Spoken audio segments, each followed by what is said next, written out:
আসসালামু আলাইকুম, আশা করি সকলে ভালো আছেন। আমরা আজকে ইকুয়েশনটা শিখব। X root x equal x root x root x সবচেয়ে মোস্ট ইম্পর্ট্যান্ট একটা ইকুয়েশন থাকলে তার মধ্যে এটি অন্যতম। আমরা এটি অনেক সহজভাবে করতে পারি। যেমন আমরা এ সাইডটা বাম সাইডটা সর্বদা সেম রাখার চেষ্টা করি।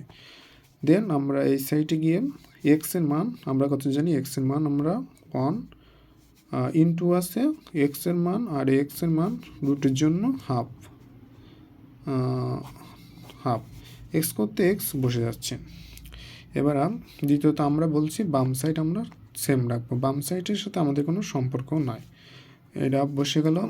দেন এবারে আমরা কি করতে পারি, এক্সের মান 1, এক্স কমন, তাহলে ও বসানোর দরকার নয়।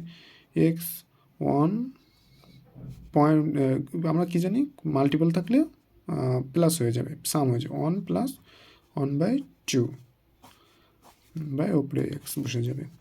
দেন আমরা এটা যদি এক্স রুট এক্স, আমরা সর্বদা বাম সাইড সেম রাখবো।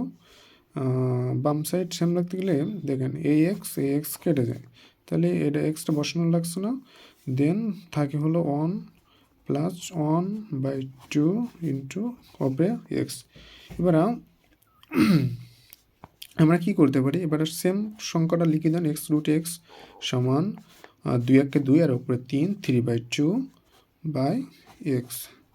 এবার আমরা এই এক্স কেটে দিতে পারি, কেটে দিলাম, শুধু থাকলে রুট এক্স সমান 3/2। আমরা এই 3/2 রুটটা তুলতে গেলে আমাদের হল স্কয়ার দিলে হয়ে যাচ্ছে, আপ সাইডে হল স্কয়ার, তাহলে থাকে এক্স সমান 9/4। This is the answers 9/4.